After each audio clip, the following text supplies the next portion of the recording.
Hi, I'm Gary and this is episode 92 of EV Musings, a podcast about renewables, electric vehicles and things that are interesting to electric vehicle owners. On the show today, we'll be looking at why there are still huge chunks of the country which are a bit of a charging wasteland. Before we start, I want you to thank everyone who fed back all the other charging hubs I missed from last week's episode. There are way many more hubs than I imagined, which is always good news. Our main topic of discussion today is charging wastelands. It sounds to be a bit doom-laden, but it isn't, not really. Bear with me. Last week we talked about all the charge point operators that are looking at building charging hubs alongside all the places where they're looking to build these hubs. But a quick look at ZapMap reveals that with all the best will in the world, there are still areas that are very poorly served with rapid chargers. But before we look at where these are, let's check out a few official stats, again, courtesy of ZapMap. There are, as of the time of recording, June 2021, 10,372 connectors across 4,447 devices in 2,906 locations in the UK with rapid charging capability. In the last 30 days alone, 157 new rapid chargers were added to the database, accounting for 326 rapid connectors. For context, there are 8,380 petrol stations in the UK, down from 18,000 in 1992 and a peak of 40,000 in the mid-1960s. So from a rapid charging point of view, there is potential to improve. Of course, if you include all public charging locations, such as 7 kilowatt and 22 kilowatt units and public 3-pin plugs, the number of chargers jumps to 41,280 connectors in 15,310 locations, dwarfing the number of petrol stations. So there isn't empirically a lack of chargers. There are literally tens of thousands of them. But where are they all?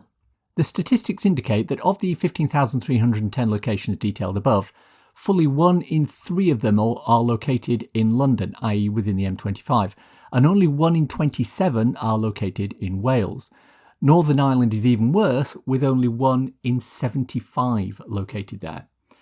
That's a bit of an issue in the big scheme of things, especially if you're in an area like Northern Ireland, which has, well, not many. I put a call out to Twitter for people to let me know where they thought the charging wastelands were, and surprise, surprise, lots of people responded with suggestions. Among the general areas where it was felt rapid chargers were scarce were Lincolnshire, Mid Wales, Dorset, East Sussex, rural East Kent, East and North Yorkshire, Cambridge, Shropshire, Northumberland, Northern Ireland, Scotland outside the main areas, and coastal areas of Norfolk and Suffolk. That's a pretty large chunk of the UK. There are also key trunk routes that are relatively poorly served with rapid chargers. M1 north of Milton Keynes and south of Nottingham, the A303 and A30 to the southwest, the M11 and the A17 in Lincolnshire as examples. Obviously in this list I'm excluding places such as the national parks, which have a dearth of chargers because, well, they're national parks. There's not a huge amount of electricity running across Dartmoor or at Mount Snowdon. If you look at ZapMap and check where the largest concentration of chargers are, you'll find a relatively small number of areas. As already mentioned, inside the M25 in London, Bristol, Milton Keynes, Nottingham, Wolverhampton in the West Midlands, central Manchester, Leeds, the North East, Newcastle and Sunderland region, Glasgow and Dundee. So why is this? What are the reasons that some areas tend to be well served with rapid charging infrastructure and others seem to be the land that CPOs forgot? There are a number of reasons. The first is that these may not be considered key locations by the charge point operators. Remember, the installation and commissioning of a rapid charger or two is an extremely expensive proposition and you want to put them in where they'll make the biggest difference. Tom Callow told us that it's not worth paying that much for chargers in some of these areas if they're only going to be used once a week or so, when chargers such as those in London might get used 30 times in a day. They want to make sure the places with the highest throughput of vehicles are going to be best served. With all the best will in the world, there are never going to be more people travelling through Lampeter in Mid Wales than there are travelling through Lambeth in South London. In terms of priorities for where to put chargers, that's what's going to happen. The CPOs will have a structured plan for where they will be putting chargers and when. But do also remember that the situation isn't that much better in some cases with petrol stations. One Twitter follower, LewisStanding1, mentioned that the A1 between Newcastle and Edinburgh, which is very sparse when it comes to rapid chargers. And he's right. But when I checked the major stretch of it, which is Morpeth to Musselburgh, I found that the number of petrol stations along that route was 10, and the number of rapid charge sites along the same route was 14. Obviously, the total number of chargers, 17, was less than the total number of petrol stations. The actual figure's unknown, but I'm assuming a minimum of 6 per station, so about 60. But this does raise a very simple question, and one we touched upon last week when we talked about charging hubs. Do we really want more charging locations, or do we want more chargers at fewer locations?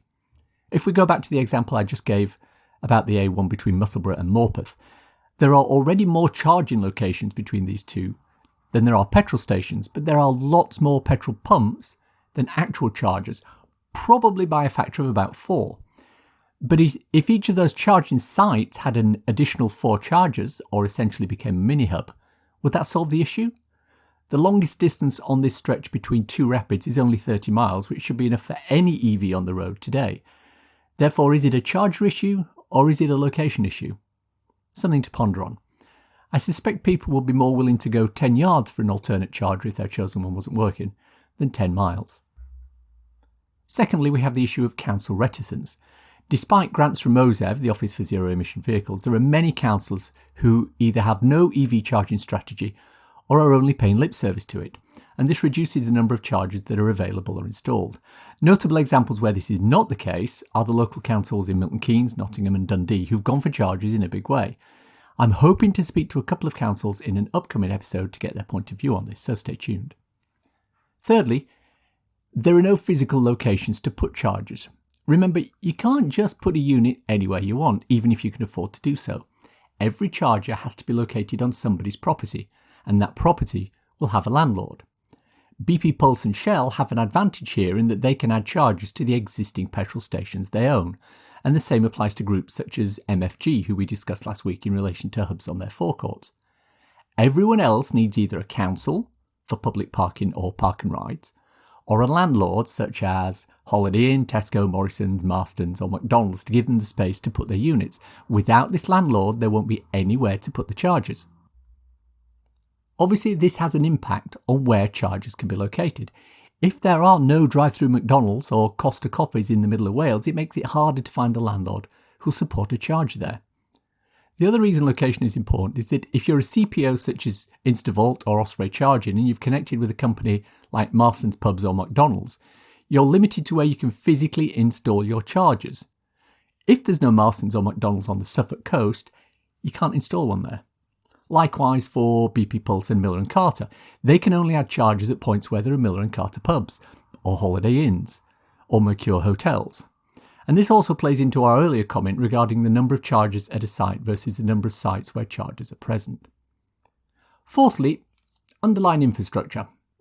And we're talking about 50 kilowatt plus chargers here, not the 7 kilowatt ones. The National Grid have said that they are ready for the mass adoption of EVs, but this doesn't give the whole story. As we know from speaking with charge point operators in the past on this podcast, whenever you put something in that pulls more than about 70 kilowatts from the grid, you need to get a substation installed and take out a 99-year lease with a local DNO. This is both expensive and a big commitment. But additional to that, there are issues at some local level with the grid being able to physically support more than 1 or 2 local substations. There's a reason Tesla only put their superchargers in the locations they do. The larger number of chargers which tend to be located at supercharger sites mean the draw from the grid is quite big, and this limits where they can install their units. If you look at the list of charging wastelands we've already discussed, you'll see that almost without exception, this includes a lack of superchargers in those locations too. In fact, in the whole of Wales, there are only 2 supercharger sites, each with 8 units.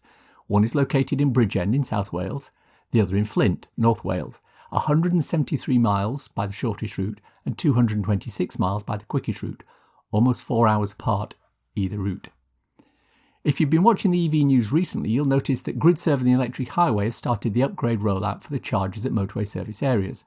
They're installing chargers which are capable of 120 kilowatt charging or 60 kilowatt charging shared between 2 vehicles. So moving on. We can't go on and on about the issues that face EV drivers with charging infrastructure without understanding what the possible solutions are. Let's start by saying that a lot of the issues that have been experienced regarding poor infrastructure will resolve themselves over time. If the CPOs are focusing on the areas of high traffic, once they've done that, they can start to focus on other areas that need to be dealt with. Time is also a solution for poor infrastructure. When the CPOs want to move into an area with poor infrastructure, the DNOs will seek to upgrade this and make it fit for purpose. In the short term, there is a solution, however.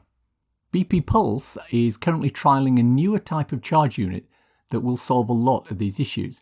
It's called the Boost charger from Freewire. It is basically a rapid charger which can charge at 120 kilowatts, but it has a 160 kilowatt battery inside which is constantly being trickle charged by the grid. The beauty of this is that it doesn't draw huge amounts of power from the grid, and it can be installed with the same connection as a Type 2 fast charger.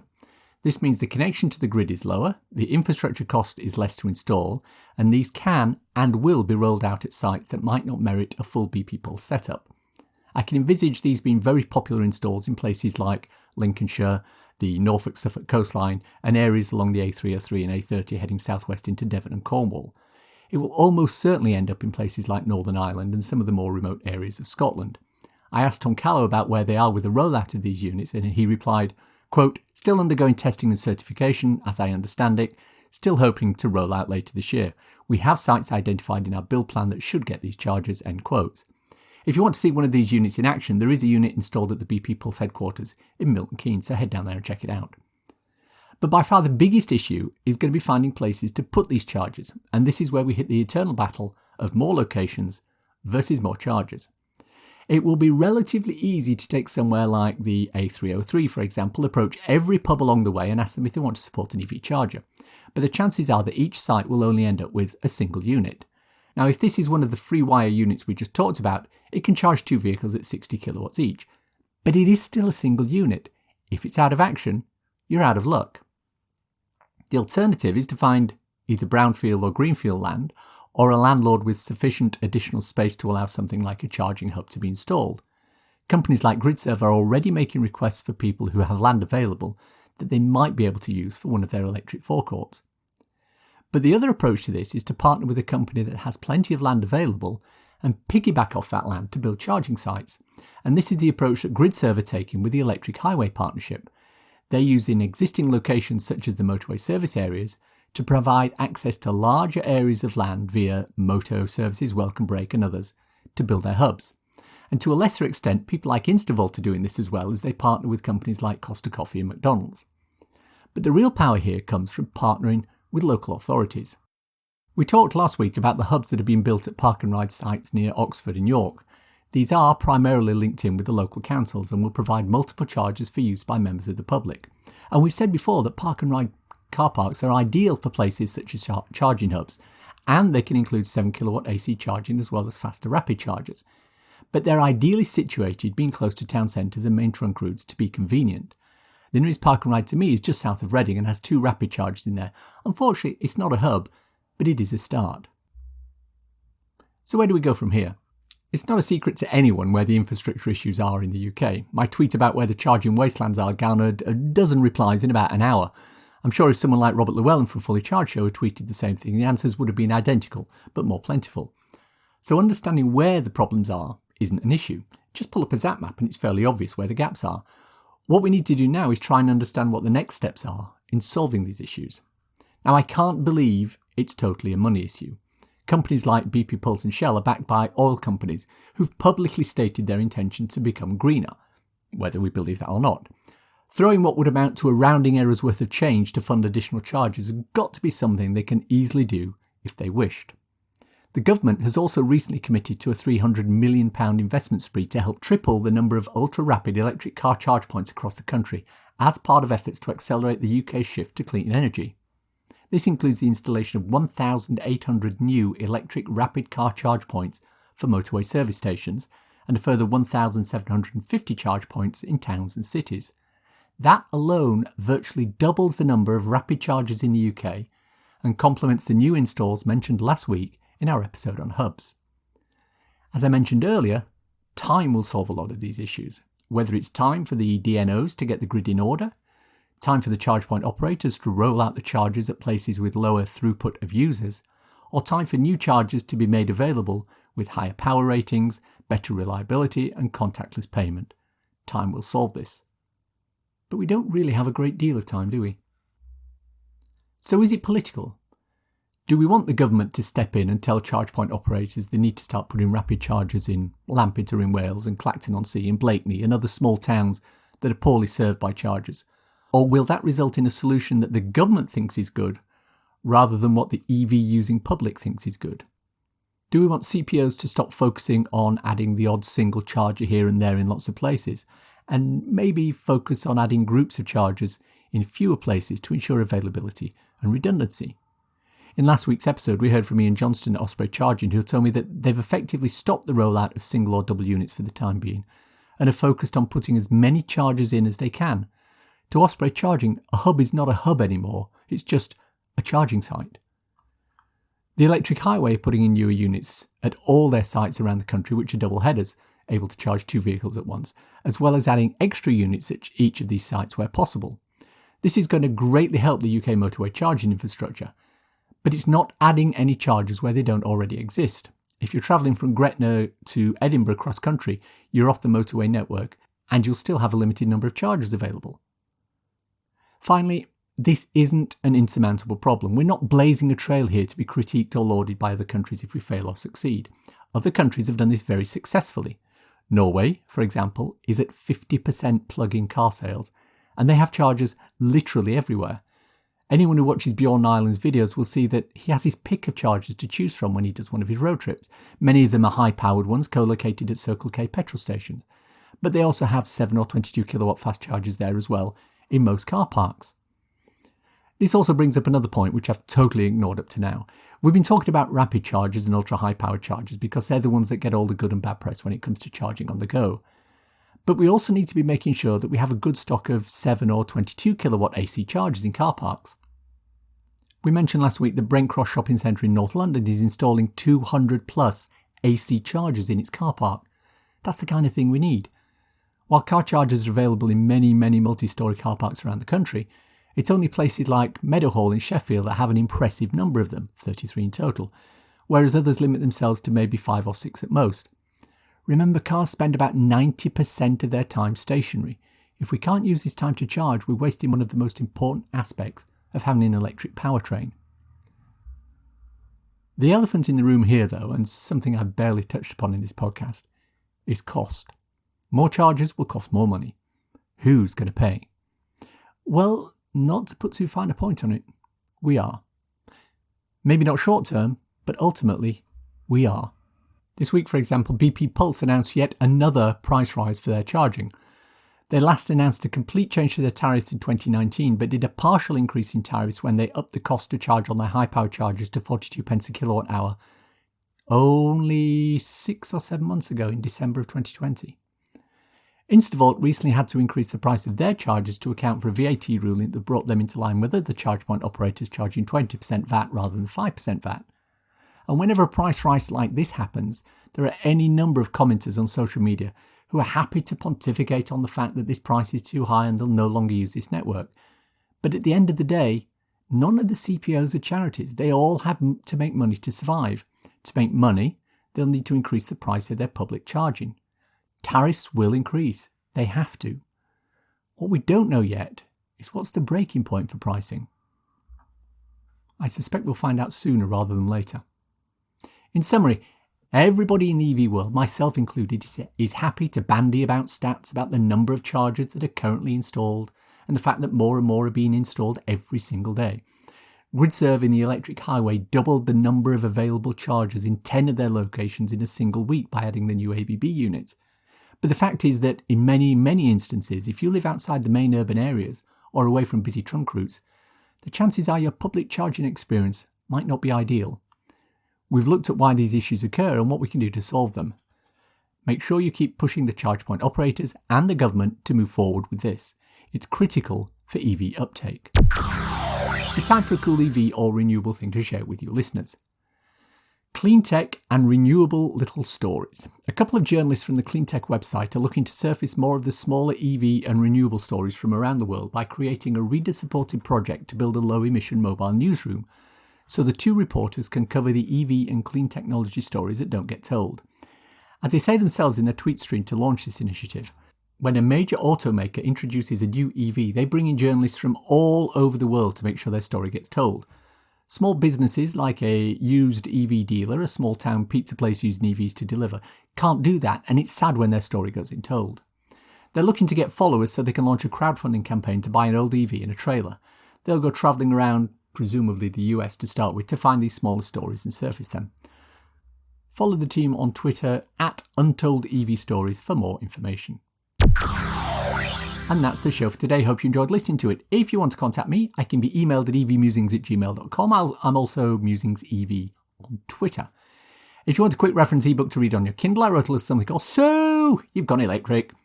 It's available on Amazon worldwide for the measly sum of 99p or equivalent, and it's a great little introduction to living with an electric car. Links for everything we've talked about in the podcast today are in the description. If you enjoy this podcast, please subscribe. It's available on iTunes, Stitcher, Spotify, wherever you get your podcasts. Please leave a review as it helps raise visibility and extend our reach in search engines. If you want to support the podcast and the associated newsletter, you do get the newsletter, right? Please consider contributing to becoming an EV Musings patron. Links in the show notes. You get early access to podcasts, patron-only posts, and special episodes recorded only for patrons. Everything you contribute will help support the podcast. If you've reached this part of the podcast and you're still listening, thank you. Why not let me know you've got to this point by tweeting me at MusingsEV with the words, "The Charging Wasteland." Hashtag if you know, you know. Nothing else. Thanks as always to my co-founder Simon. He's looking to try to raise some money for charity by e-skating along all the main trunk routes. He'll do the A1, A62, A6, A5, A30 and the North Circular. That's a pretty large chunk of the UK. As always, thanks for listening. Bye-bye.